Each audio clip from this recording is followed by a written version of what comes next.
Hello everyone, कैसे हो सभी लोग। मैं हूं आका भास्कर भैया और आप सभी का स्वागत है आपके अपने चैनल भास्कर भैया केमिस्ट्री पर, जहां हम पढ़ते हैं पूरे एक लॉजिक और एक कंसेप्ट के साथ, जिससे आप 11 to 12 तो बड़े तरीके से पढ़ो ही, पर अगर आप जेईई और नीट की तैयारी कर रहे हो तो वो भी इस तरीके से कर पाओ।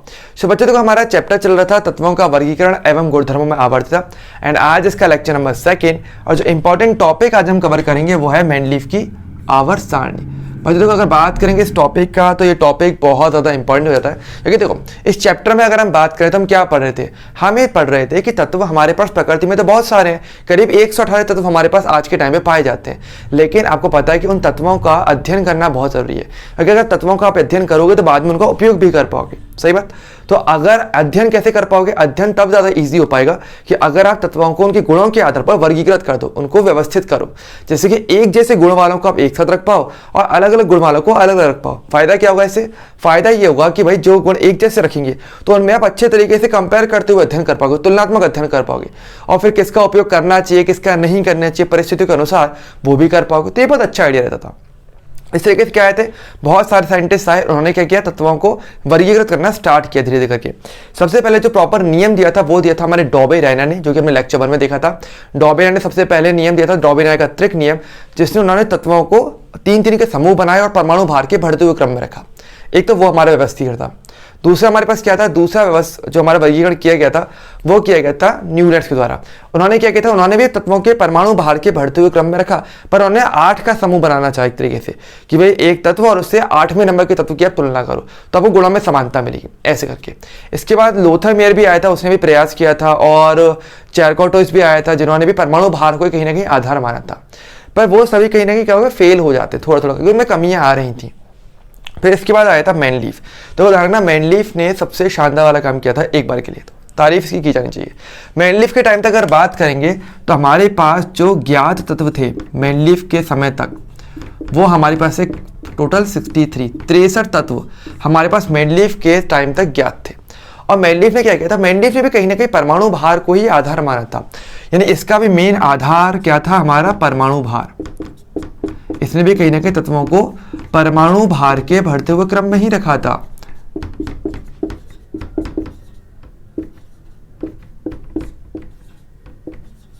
परमाणु भार का बढ़ता क्रम, ओके। इसने भी कहीं ना कहीं परमाणु भार को आधार मानते हुए उनके बढ़ते हुए क्रम में रखा, पर इसने काफी अच्छी तरीके से समझदारी दिखाई। इसने क्या बोला कि अगर आप क्या करते हो, तत्वों को उनके परमाणु भार के बढ़ते हुए क्रम में रखोगे तो आप ये देखोगे कि एक निश्चित समय के बाद उनके गुणों में क्या होगी, आपको पुनरावृत्ति देखने को मिलेगी। इन्होंने ये लाइन कही और इसके आधार पर इसने नियम दिया, जिसको बोला गया मैंडलीफ का आवर्त नियम। तो पहले नियम क्या था, हम थोड़ा सा नियम समझ लेते हैं। तो मैंडलीफ ने क्या बोला कि यदि तत्वों को परमाणु भार के बढ़ते क्रम में रखा जाए तो एक निश्चित समय अंतराल बाद, एक निश्चित अंतराल बाद तत्वों के गुणों में पुनरावृत्ति होती है।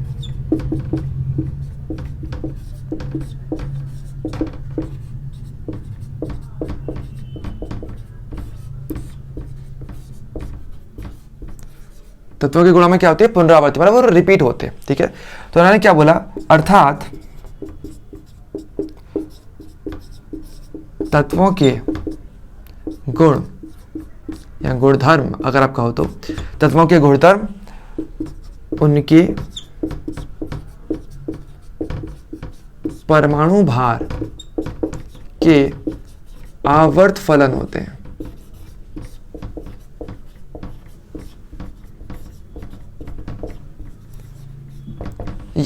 ये इन्होंने कहा था। तो इन्होंने क्या बोला, मैंडलीफ ने बोला कि अगर आपके पास जितने भी ज्ञात तत्व हैं, आप कुछ मत करो, उनको परमाणु भार के बढ़ते हुए क्रम में रखो, और आपको देखने को मिलेगा कि कुछ समय अंतराल के बाद, मतलब कुछ निश्चित अंतराल के बाद क्या होगा, तत्वों के गुण अगेन रिपीट होना स्टार्ट कर देंगे, ऐसे करके। तो इन्होंने क्या बोला, रिपीट होने को क्या बोला, क्या आवर्त फलन होना। इसको हम आगे डिटेल में समझेंगे अच्छे तरीके से कि तत्वों के गुणधर्म उनके परमाणु भार के आवर्ती फलन होते हैं। इसका मीनिंग क्या है, ये परमाणु भार के बढ़ते हुए क्रम में रखोगे तो एक निश्चित समयांतराल के बाद क्या होगा, गुण रिपीट होंगे, और इसके आधार पर ये जो नियम दिया गया था इसको बोला गया था मेंडलीफ का आवर्त नियम।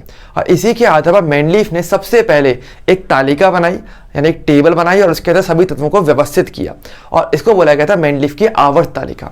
तो ये जो नियम है इसको हम क्या बोलते हैं, इसे बोलते हैं यह मेंडलीफ का आवर्त नियम है। ओके, आवर्त नियम है, ध्यान रखना ये नियम क्या आपका मेंडलीफ का आवर्त नियम इसको बोला जाता है। तथा इसके आधार पर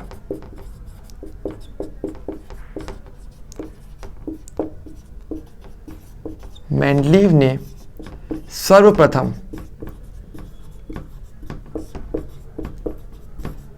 तालिका बनाई जिसे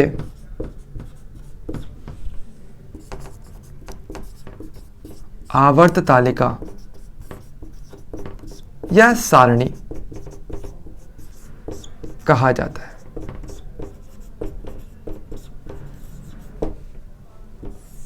ठीक है, सो बच्चों तो ये है हमारी सारी बातें जो आप इस आज के लेक्चर में पढ़ने वाले हो कि मेंडलीव ने किस प्रकार से टोटल 63 तत्वों को व्यवस्थित किया उनके परमाणु भार के बढ़ते हुए क्रम में, और जिसको उसने बोला कि अगर तत्वों के जो गुणधर्म होते हैं उनके परमाणु भार के आवर्त फलन होंगे, यानी कुछ अंतराल के बाद क्या हुआ रिपीटेशन हमें देखने को मिलता है, और इसको बोला गया मेंडलीव का आवर्त नियम, जिसके आधार पर मेंडलीव ने क्या बनाया पूरी टेबल बनाई। और ध्यान रखना सबसे पहली जो आवर्त सारणी थी वो किसने बनाई थी, मेंडलीव ने ही बनाई थी।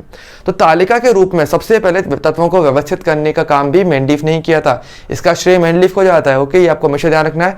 ओके, ये चीज आपके कुछ ना कुछ जेईई और नीट में पूछी भी जाती है। ओके, तो ये वाला पार्ट पहले आराम से नोट कर लो आराम से, जिसके आधार पर हम समझेंगे कि मेंडलीव ने क्या टेबल बनाई, इस टेबल की क्या क्या खास बातें थी और इसमें कमियां क्या थी, क्योंकि तो कमियां इधर भी आई थी, कमियां हम यहाँ पर भी देखेंगे, फिर आगे उनको सुधार किया जाता है, जैसे कि आधुनिक आवर्त सारणी को बनाया गया था। ओके, लेकिन क्लास स्टार्ट करने से पहले अगर आपने अब तक वीडियो को लाइक नहीं किया तो लाइक जरूर कर लेना एंड चैनल को सब्सक्राइब नहीं किया तो सब्सक्राइब जरूर कर लेना। ओके, तो चलिए स्टार्ट करते हैं।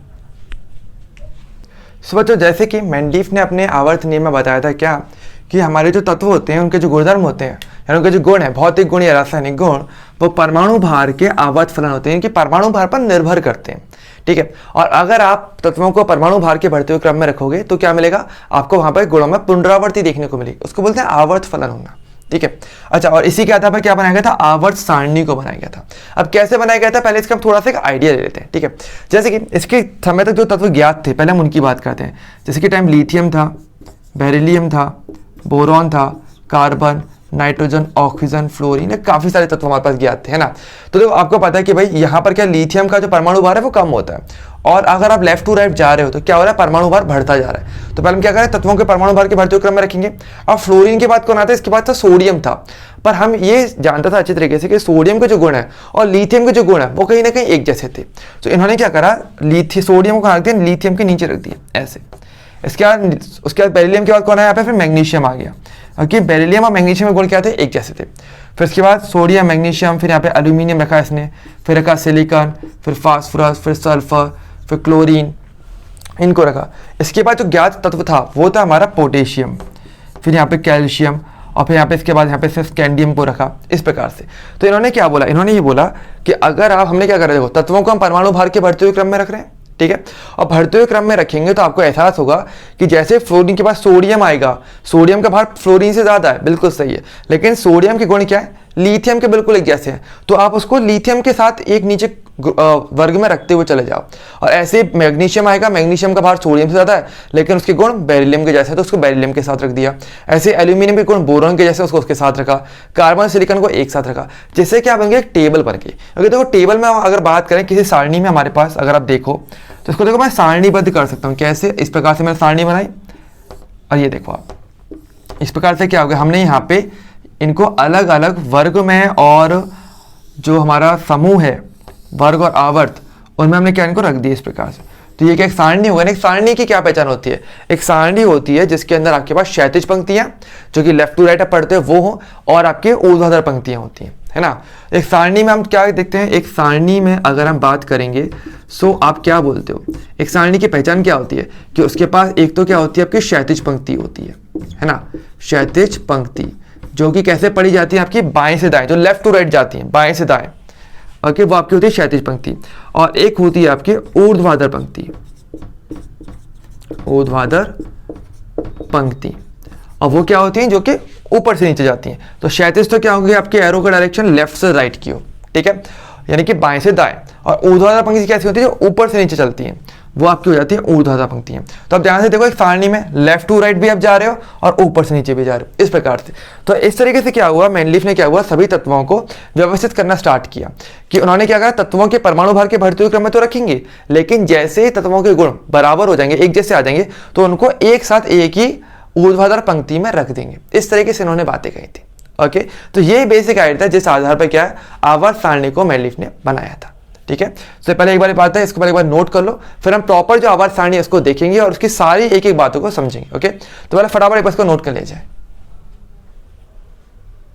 तो जब हम बात करेंगे कि मेंडलीफ की आवर्त सारणी असल में दिखती कैसी थी, तो आप देख सकते हो कि ये जो बेसिकली क्या है, आपको एक सारणी दिख रही होगी जिसमें यहाँ पे बहुत सारे तत्वों को यहाँ पे व्यवस्थित किए गए। तो करीब जो 63 तत्व 63 एलिमेंट्स जो हमारे पास मेंडलीफ के टाइम तक ज्ञात थे, मेंडलीफ ने सबको इस तरीके से व्यवस्थित किया था इस सारणी के अंदर। ठीक है, अब इस सारणी की विशेष बातें क्या है, पहले वो समझो अच्छे से। देखो, इस सारणी में अगर देखें तो पहले पास तो मैंने क्या बोला, क्षैतिज पंक्तियां और ऊर्ध्वाधर पंक्तियां होती हैं किसी भी सारणी में, है ना। तो आप देख सकते हो यहाँ पर हमारे पास क्षैतिज पंक्तियां कितनी है, यानी लेफ्ट टू राइट जाने वाली पंक्तियां कितनी है, 1 2 3 4 5 6 और 7, टोटल हमारे पास यहाँ पे 7 हमारे पास क्या थी, क्षैतिज पंक्तियां थी। और ध्यान रखना, जो क्षैतिज पंक्तियां होती हैं उनको मेंडलीफ ने नाम दिया आवर्त। तो पहली चीज आपको समझनी है वो क्या है, कि जो क्षैतिज पंक्तियां होती हैं उसको आप क्या बोलते हो, क्षैतिज पंक्तियों को असल में आप बोलते हो आवर्त। और मेंडलीफ की आवर्त सारणी में हमारे पास टोटल 7 आवर्त थे। ठीक है, पहली चीज। दूसरी बात, ऊर्ध्वाधर पंक्ति हमारे पास कितनी है, 1 2 3 4 5 6 7 और 8, जो ऊपर से नीचे जाती है ना।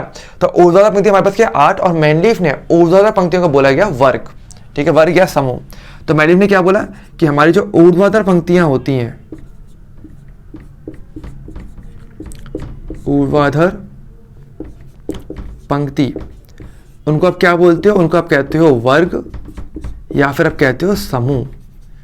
और इसमें हमारे पास टोटल कितने थे, 8 वर्ग या हमारे पास समूह थे। ठीक है, तो पहले चीज आपको ये ध्यान रखनी है। और हमारे पास कितने हमारे पास तत्व थे, ज्ञात तत्व जो हमारे पास थे वो थे टोटल 63।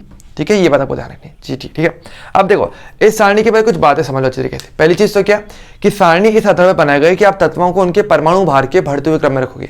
तो अगर आप जब भी लेफ्ट टू राइट जाओगे तो आपको क्या मिलेगा, तत्वों का परमाणु भार बढ़ता हुआ दिखेगा। इसके अलावा अगर आप ऊपर से नीचे जाओगे तो भी आपको तत्वों का परमाणु भार बढ़ता हुआ ही दिखेगा। लेकिन यहाँ पे एक बहुत खास बात आती है। खास बात क्या है, देखो एक बार ध्यान रखना, एक सारणी को पढ़ा कैसे जाता है पहले ये समझ लो। कि जैसे कि आप किसी बुक को पढ़ते हो ना, एक बुक को कैसे पढ़ते हो आप, कि आप पहले लेफ्ट टू राइट पढ़ रहे होंगे आराम से। ठीक है, फिर जैसे लाइन खत्म हो जाती है फिर आप क्या करते हो, अगली लाइन वहां से अगेन से स्टार्ट करते हो, स्टार्टिंग से। फिर वो लाइन खत्म हो जाएगी, फिर स्टार्ट अगेन यहाँ से करते हो, फिर स्टार्ट करते हो। बिल्कुल इसी तरीके से आप एक सारणी को पढ़ोगे। कैसे, पहले आप लेफ्ट टू राइट सारणी को पढ़ना स्टार्ट करोगे, फ्लोरीन पर जैसे ही आ जाएगी क्या करोगे, फिर सोडियम पर आओगे, फिर पढ़ना स्टार्ट करोगे क्लोरीन तक, फिर क्लोरीन पर जाकर फिर पोटेशियम निकल तक पढ़ा आपने, फिर कॉपर ब्रोमीन तक पढ़ा, फिर रुबीडियम अगेन। तो जिस प्रकार से आप एक किताब को पढ़ते हो, किताब की लाइंस को पढ़ते हो, बिल्कुल वैसे एक सारणी को पढ़ा जाता है। पहले तो ये चीज समझ में आनी चाहिए। ओके, अब देखो इसने क्या बोला, आप तत्वों के परमाणु भार के बढ़ते हुए क्रम में रखोगे तो गुणों में पुनरावृत्ति मिलेगी। तो लिथियम से फ्लोरीन तक अगर आप जा रहे हो तो तत्वों का परमाणु भार बढ़ रहा है। और जैसे हमारा सोडियम आएगा पुनरावृत्ति मिलेगी, तो उसने क्या रहा, सोडियम को लिथियम के नीचे रखा। तो ऐसे में क्या हो गया, तो हम ये एक चीज बोल सकते हैं कि अगर आप आवर्त में या वर्ग में बाएं से जा रहे हो तो परमाणु भार तो बढ़ेगा ही बढ़ेगा। लेकिन अगर आप किसी वर्ग में अगर सभी तत्वों की बात करते हो, जैसे कि lithium, sodium, potassium, rubidium, caesium, इन सब की अगर बात की जाती है तो इन सब के जो गुण होंगे वो कहीं ना कहीं समान होंगे, या इनकी गुणों में समानता देखने को मिलेगी। तो मेंडलीफ ने बड़ी होशियारी के साथ एक काम किया था कि जो तत्वों के गुण एक समान थे उनको एक समान वर्ग में या एक समान समूह में उनको रखा गया। इसी प्रकार से बोलो भाई, कार्बन और सिलिकॉन के गुण क्या आपस में समान होंगे, बिल्कुल समान होंगे। नाइट्रोजन और फास्फोरस के गुण क्या समान होंगे, बिल्कुल समान होंगे। तो इस आधार पर ठीक है, या आपसे पूछा जाए कि भाई बोरॉन और ये जो SC स्कैंडियम क्या इनके गुण समान होंगे, बिल्कुल समान होंगे। तो उन्होंने यही करा कि आपके पास जो तत्वों के गुण एक समान होते हैं उनको एक ही आवर्त में, एक ही वर्ग में उनको रखा गया था इस प्रकार से। और हालांकि परमाणु भार के बढ़ते हुए क्रम में। ठीक है, इसको अब आवर्त नियम क्यों बोलते हैं, आवर्त नियम में बोलते हैं क्योंकि आवर्त में जब आप लेफ्ट टू राइट जा रहे थे तो जाते जाते क्या हुआ, गुणा में समानता आई और आपने एक नया आवर्त बना दिया इस प्रकार से। इस चीज को बोला था आवर्त नियम, और इस तालिका को बोलते हैं आवर्त तालिका। ठीक है। तो इस प्रकार से बेसिकली तालिका को बनाया गया था। अब इस तालिका में अगर हम बात करेंगे तो इसमें कुछ कमियां भी थी, काफी सारी कुछ विशेष बातें भी है, कुछ कमियां भी। जैसे आप तालिका में देख सकते हो कि यहाँ पे सभी तत्वों को रखा तो गया है, लेकिन कुछ कुछ जगहों पर देखो डैश भी बना हुआ है, खाली जगह भी है ना। तो ये खाली जगह इसलिए डैश क्या दिखा रहा है, खाली जगह को, मतलब कि यहाँ पर अभी तत्व खोजे नहीं गए। लेकिन मेंडलीफ ने एक बात बहुत अच्छी तरीके से बताई थी कि जिन तत्वों की खोज नहीं की गई थी या उसको पता था कि जो तत्व खोजे जा सकते हैं, तो उनके अगर गुण हुए तो उनको आवर्त तालिका में कहाँ रखा जाएगा, इसके लिए इसने क्या किया था, जगह भी छोड़ी थी। तो इसकी कुछ विशेषताएं हैं जिनकी हम बात करेंगे। सो पहले तालिका को नोट कर लो, फिर हम इसकी विशेषताओं पे बात करते हैं। तो फटाफट इसको नोट कर लो एक बार के लिए। अब हम बात करते हैं कि मेंडलीफ की आवर्त सारणी के गुण क्या क्या रहे फिर हमारे पास। देखो, दो गुण तो आप ऑलरेडी जानते हो कि हमारे पास मेंडलीफ की आवर्त सारणी में टोटल 7 आवर्त थे और हमारे पास वर्ग या समूह कितने थे, टोटल 8 थे, ठीक है। इसके अलावा देखो, ध्यान रखना, मेंडलीफ की ने जब अपनी आवर्त सारणी दी थी तो उसके समय तक अक्रिय गैसों की खोज नहीं की गई थी, ओके, वो हुई नहीं थी उस टाइम पे। लेकिन जब बाद में अक्रिय गैसों की खोज हुई तो उनको अलग से शून्य समूह में रख दिया गया, ओके, शून्य वर्ग में उनको रखा गया। अब वो वर्ग कहाँ बनाया गया, वो उसको बनाया गया था बिल्कुल आगे आगे, लिथियम के भी आगे, फर्स्ट से पहले जीरो आता है ना, एक से पहले जीरो आता है। तो helium, neon, argon, krypton, xenon, इन गैसों की खोज की गई थी और इनको एकदम आगे आगे रखा गया। और रखा इस प्रकार से गया कि अभी भी जो नियम था वो चलता रहा। क्योंकि देखो, अगेन वही वाली बात है कि अगर आप लेफ्ट टू राइट जा रहे हो तो जैसे यहाँ पे ये लाइन खत्म होगी, आप अगेन नियम से स्टार्ट करोगे और नियम के गुण अब हीलियम के जैसे होंगे, सोडियम और लिथियम के गुण अभी भी जैसे होंगे। तो अक्रिय गैसों की खोज होने के बावजूद भी सारणी पर कोई खास फर्क नहीं पड़ा, बल्कि वो उसमें जुड़ गए। तो ये एक अच्छी बात है कि मेंडलीफ ने सारणी बहुत अच्छी तरीके से बनाई थी। इसके अलावा देखो क्या था, सबसे बड़ी बात जैसे मैंने कहा था, अज्ञात तत्वों के लिए इसने खाली स्थान दिया था, यानी कुछ तत्वों की खोज उस टाइम पे हुई नहीं थी। तो मेंडलीफ ने क्या करा कि आप एक काम करो, इनकी जगह पर खाली जगह छोड़ दो, और जब जहां पर हमने खाली जगह छोड़ी है उनके गुण वाले तत्व मिल जाएंगे तो उनको वहां रखा गया। जैसे कि सही बताए ना, तो जैसे कि यहाँ पर लिखा हुआ स्कैंडियम, चलो इस पर फोकस करते हैं ना। स्कैंडियम है, अगर जब मेंडलीफ ने जब टेबल बनाई थी तो असल में उस टाइम तक स्कैंडियम की खोज हुई ही नहीं थी असल में, पर यहाँ पर उसने क्या बोला, खाली जगह छोड़ दी थी। और इसने बोला यहाँ पर वो तत्व आएगा जो बोरॉन के जैसे गुण वाला है, क्योंकि वो बोरॉन वाले वर्ग में आ रहे हैं ना। तो इसके लिए क्या बोला कि बोरॉन और इस तत्व के गुण क्या होंगे, बिल्कुल समान होंगे। तो इसलिए इसको क्या बोला, इसने यहाँ पर बोल दिया कि यहाँ पर जो तत्व आएगा उसका फिलहाल के मैं नाम लिखूंगा एका बोरॉन। एका बोरॉन का मतलब क्या है, बोरॉन के समान वाला। यहाँ पर एका वर्ड का मतलब समझ लो, एका का मतलब क्या है मेरे पास यहाँ पे, समान, एक तरीके से, यानी बोरॉन के समान जो तत्व होगा उसको यहाँ पे रखा जाएगा। तो यहाँ पर जो तत्व आया बाद में आया स्कैंडियम, और देखा भी गया कि स्कैंडियम के गुण और बोरॉन के गुण बिल्कुल एक जैसे होते हैं। इसी प्रकार से अगर बात करेंगे, गैलियम की खोज नहीं हुई थी, आपको यहाँ पे तो गैलियम दिख रहा है ना, ये Ga, इसकी खोज भी नहीं हुई थी असल में, पर इसको वो क्या बोला गया कि भाई गैलियम के गुण और एल्यूमिनियम के गुण बिल्कुल एक जैसे होंगे। तो इसने क्या बोला, यहाँ पर जो तत्व आएगा, अभी के लिए मैं इसका नाम देता हूँ एका गैलियम, एका एल्यूमिनियम, और बाद में जो तत्व आया उसके गुण एल्यूमिनियम के बिल्कुल एक जैसे थे और उसको नाम अलग से क्या दिया गया, गैलियम नाम दिया गया। इसी प्रकार से जर्मेनियम और टेक्नीशियम की खोज भी नहीं हुई थी और इनके गुण जिस तत्व से मिल रहे थे उसके आधार पर उनका नाम एका सिलिकॉन या एका मैंगनीज रखा गया था। ओके, तो ये वाला पार्ट काफी इंपॉर्टेंट हो जाता है, क्योंकि ये एक चीज ऐसी है जो आपके नीट और जे में ज्यादा पूछी जाती है कि आपको पूछा था कि भाई एका बोरॉन किसको बोला जाता है, या सिलिकॉन का नाम जब तक नहीं निर्धारित हुआ था उससे पहले इसका नाम क्या रखा गया था। तो वो आपको पता होना चाहिए कि भाई सिलिकॉन की, जैसे अगर हम बात करेंगे, मतलब सिलिकॉन की बात करें तो जर्मेनियम उससे जुड़ा हुआ शब्द था, या टेक्नीशियम से पहले नाम क्या था उसका, एका मैंगनीज चलता था कि मैंगनीज के समान गुण वाला कौन है, टेक्नीशियम, इस प्रकार से। तो ये इसकी कुछ काफी अच्छी बात थी जो डिस्कवर हुआ ही नहीं है, जिसकी खोज ही नहीं हुई, उसके बारे में भी मेंडलीफ ने बता दिया, तो जो कि बहुत बड़ी बात थी उस टाइम पे। ओके, लेकिन वही वाली बात है, इसमें कमियां भी थी। तो कमियां क्या कहती है, भाई हम कमी देखेंगे, पर पहले इस पर इसको नोट कर लो फटाफट गुणों को। अब हम बात करेंगे जो मेंडलीफ ने जो नियम दिया था, या मेंडलीफ ने अपने नियम के आधार पर जो आवर्त सारणी बनाई थी उसमें कमियां क्या क्या थी। तो सबसे पहली और सबसे इंपॉर्टेंट कमी वो ये थी कि मेंडलीफ हाइड्रोजन की स्थिति को नहीं बता पाया, कि हाइड्रोजन जो हमारा परमाणु होता है, जो हाइड्रोजन हमारा तत्व है, उसकी स्थिति अनिश्चित थी। क्योंकि अगर आप ध्यान से पूरी टेबल में देखोगे तो यहाँ पर कहीं भी हाइड्रोजन नहीं है, अगर आपने नोटिस किया तो, है ना, जबकि हाइड्रोजन तो हमारा सबसे छोटा तत्व है, सबसे पहला तत्व कहीं ना कहीं आता है ना। सो असल में प्रॉब्लम क्या थी कि जो हाइड्रोजन है, इसने क्या बोला था, इसने टेबल क्या बनाई थी, इसने टेबल ऐसे बनाई कि जिसके गुण एक जैसे हो उनको एक साथ एक ही वर्ग में रखा जाए और अलग अलग गुण वालों को अलग अलग जगह रखा जाए, इसने ये बोला था।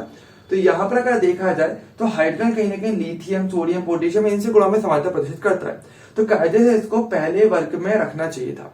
लेकिन असल में क्या था कि हाइड्रोजन जो अपना फ्लोरीन, क्लोरीन, ब्रोमीन, इनसे है, इनके साथ भी क्या होता है, समानता को प्रदर्शित करता है। तो भाई इधर रखना चाहिए। तो ऐसे में कंफ्यूजन बन जाता है कि भाई हाइड्रोजन कहाँ रखा जाए, पहले में रखा जाए या सातवें में रखा जाए। और इसके अलावा हाइड्रोजन कार्बन के साथ भी गुणा में समानता प्रदर्शित करता है, तो कार्बन के साथ उसे रखा जाए तो ऐसे कंफ्यूजन बन जाता है। इसलिए हाइड्रोजन की स्थिति हमेशा अनिश्चित रह जाती है। तो हम क्या करते थे, तो मैंने नहीं करा कि हाइड्रोजन को अलग से इस टेबल के ऊपर ही एकदम अलग से एक अलग लिखते कि भाई हाइड्रोजन है, यहाँ पर हाइड्रोजन नहीं मिलता है, तो उसे किसी वर्ग का हिस्सा नहीं माना गया प्रॉपरली, पर उसको प्रॉपर अलग से रख दिया कि भाई हाइड्रोजन किसी वर्ग में नहीं आ पाएगा, तो उसको अलग से यहाँ रख दो अभी के लिए। और ये लिथियम के थोड़ा ऊपर ही होता था, ओके, तो इस प्रकार से इसको रखा गया था। अच्छा, दूसरी कमी क्या थी कि आवर्त नियम जो था वो सदैव उसकी पालना होनी चाहिए थी, पर वो नहीं होती है। यानी कि आपका आवर्त नियम क्या होता है कि आप तत्वों को पहली बार तो परमाणु भार के बढ़ते हुए क्रम में रखोगे, पहली चीज। तो देखो यहाँ पर एक कमी आ रही है, जैसे कि आपका टेलुरियम में और आयोडीन के केस में। टेलुरियम जो है उसका परमाणु भार होता है 127.6 और आयोडीन का होता है 126.9। तो आप ही सोचो कम किसका और ज्यादा किसका। ऑब्वियसली बात है टेलुरियम का परमाणु भार ज्यादा है, 127 है, आयोडीन का 126 से कम है, तो टेलुरियम को आगे रखना चाहिए ना, मतलब टीई को आगे जाना चाहिए और आयोडीन पहले आना चाहिए था। लेकिन कायदे से ऐसा होता नहीं है। तो टेबल में कुछ जगह आपको ऐसे देखने को मिलेंगी जहां पर आप परमाणु भार के बढ़ते हुए क्रम में रखते ही नहीं हो, तो ये यहाँ पे क्या होती है, कमी हो जाती है। इसके अलावा देखो और कमी भी आती है क्या, जैसे कि अगर हम बात करेंगे सोने की, सोना हुआ, चांदी या प्लेटिनम, इनके जो गुण होते हैं कहीं ना कहीं एक जैसे होते हैं, काफी सारे गुणों में समानता देखने को मिलती है। लेकिन आप ये देखोगे कि इनको क्या अलग अलग वर्ग में रखा गया। जैसे कि अगर हम बात करेंगे प्लेटिनम की, देखो प्लेटिनम रखा गया यहाँ पर, ठीक है, और सोने को भी कहीं ना कहीं इसी वर्ग में ही होना चाहिए था, पर सोने को रखा गया यहाँ पे पहले वाले वर्ग में, यहाँ रखा गया, ठीक है। तो ऐसे में तो इनको अलग अलग क्यों रखा गया, मतलब समान गुणों वाले तत्वों को एक ही वर्ग में रखा जाना चाहिए था, मेनलीफ की बात क्या की जाए तो। लेकिन ऐसा हुआ नहीं था। कुछ जगहों पर ऐसा भी देखने को मिला था कि समान गुणों वाले तत्वों को अलग अलग वर्ग में रखा गया। तो ये विसंगति क्यों, ये भी ये नहीं बता पाया था। तो ऐसी बहुत सारी बातें थी जो यहाँ पे पालन नहीं हो पाती है, जैसे कि तत्वों को हर बार परमाणु भार के बढ़ते क्रम में ना रखा जाना, या फिर समान गुणों वाले तत्वों को एक ही वर्ग में ना रखना, ये भी इसकी कमी थी। तो यहाँ पर इसका नियम खुद ही पालन नहीं हो रहा है। इसके अलावा क्या था, यह नियम समस्थानिक और संभारिक की स्थिति को नहीं बताता। समस्थानिक संभारिक आप जानते हैं, समस्थानिक क्या होता है कि परमाणु क्रमांक, जो परमाणु है वो तो एक ही रहेगा लेकिन उसका भार अलग अलग हो। जैसे कि मैं अगर बात कर रहा हूँ हाइड्रोजन के समस्थानिक, तो हमारे पास तीन होते हैं, हाइड्रोजन होता है, एक ड्यूटेरियम होता है, एक होता है ट्राइटियम। तीनों ही हाइड्रोजन है, लेकिन यहाँ पर हाइड्रोजन का भार होता है 1, यहाँ होता है 2 और यहाँ होता है 3। तो ऐसी स्थिति में इनको एक ही बॉक्स में रखना चाहिए कि अलग अलग, क्योंकि देखो हाइड्रोजन हम रख रहे हैं यहाँ पे अलग से, है ना, परमाणु भार एक के अनुसार, परमाणु भार अगर एक है उसका, ठीक है। अगर परमाणु भार बढ़ेगा तो उनको फिर अलग अलग बॉक्स में रखना चाहिए, एक को यहाँ रखो, दूसरे को उसके आगे रखो, तीसरे को उसके आगे रखना चाहिए परमाणु भार के बढ़ते हुए क्रम में। लेकिन ऐसा नहीं बोला उसने क्या बोला, सभी के सभी हाइड्रोजन को एक साथ रख दो यहीं पे। अब ऐसा क्यों, तुम्हारे नियम के अकॉर्डिंग तो क्या, मेनलीफ के अकॉर्डिंग कि भाई आपको परमाणु भार के बढ़ते हुए क्रम में रखना है, तो तीनों हाइड्रोजन को, तीनों अलग अलग टाइप के हाइड्रोजन को अलग अलग जगह रखना चाहिए, पर ऐसा नहीं हुआ था, उनको एक साथ ही रखा गया। तो मेनलीफ ये भी नहीं बता पाया। इसके अलावा संभारिक के बारे में नहीं बताया, जिनके परमाणु भार समान होते हैं। जैसे कि जो ट्राइटियम होता है टी, जो इसका तीसरा वाला भार है, और हमारा जो हीलियम है थर्ड, इन दोनों का क्या होगा, भार एक जैसा था। तो क्या इनको आप एक ही साथ एक ही बॉक्स में रखोगे, यानी हीलियम यहाँ पे रखा हुआ है तो हीलियम यहाँ है, और आप ट्राइटियम को यहाँ इस रख रहे हो अलग से, तो क्या ये सही है क्या, नहीं, ये भी गलत है। यानी अगर आप परमाणु भार के अकॉर्डिंग भी अगर तत्वों को व्यवस्थित करना चाहो तो भी नहीं कर पा रहे हो। तो यानी समस्थानिक संभारिक के बारे में भी कुछ नहीं बता पाए। तो ये सब क्या थी, कहीं ना कहीं कमियां हो जाती है कि ना तो ये हाइड्रोजन की सही स्थिति बता पा रहा है, ना आवर्त नियम हमेशा पालन हो रहा है, ना ही समस्थानिक और संभारिक की स्थिति को ये निर्धारित कर पा रहा है कि समस्थानिक को कहाँ रखा जाए या संभारिकों को कहाँ रखा जाए इस टेबल के अंदर। तो इस तरीके से मेनली काफी ज्यादा कंफ्यूज हो जाता है और ये सारी बातें लास्ट में नहीं बता पाता, जो इसके इस आवर्त सारणी की कमी हो जाती है। हालांकि बहुत अच्छी उपलब्धि थी उस टाइम पे भी कि मेनलीफ ने कहीं ना कहीं अधिकतर तत्वों को, जितने भी तत्व थे 63 तत्व, 63 तत्वों को पूरे तरीके से उसने व्यवस्थित कर दिया एक ही सारणी के अंदर। लेकिन कमियां तो कमियां होती हैं। अब आगे क्या हुआ, आगे फिर मोजे नाम के साइंटिस्ट आए थे और उन्होंने नया नियम दिया जिसके आधार पर आवर्त सारणी को नया सुधारा गया और दी गई आधुनिक आवर्त सारणी, जो कि मोजले के नियम पर आते थे, जो हम इस लेक्चर में नहीं पढ़ेंगे, आगे वाले लेक्चर में पढ़ेंगे। लेकिन आज के लेक्चर के लिए इतना ही, जिसमें आज हमने क्या कवर किया, मेंडलीफ का आवर्त नियम और मेंडलीफ की जो आवर्त सारणी या आवर्त तालिका, कुछ भी कह सकते हो, वो हमने कवर किया। ओके, सो आई होप आपको आज की क्लास में मजा आया होगा, आज की क्लास में पूरी क्लियर समझ में आई होगी। सो कमेंट करके मुझे जरूर बताना कि आपको आज का सेशन कैसा लगा, एंड कोई डाउट आए तो हमें कमेंट सेक्शन में बता सकते हो या मुझे इंस्टाग्राम में बता देना। इसका पीडीएफ जरूर ले लेना, आपको टेलीग्राम पर मिल जाएगा। तो साफ साफ नोट्स बनाना, ओके। एंड जो चीज इंपॉर्टेंट है उसको हाईलाइट करते हुए रखना, जैसे कि आपके नोट्स थोड़ी अच्छी बनेगी, ओके। सो और कोई डाउट हो तो मुझे कमेंट सेक्शन में बता सकते हो। एंड वीडियो को लाइक जरूर करना, चैनल को सब्सक्राइब करके रखना। एंड जल्दी हम मिलेंगे हम नेक्स्ट लेक्चर में, तब तक के लिए bye bye and take care.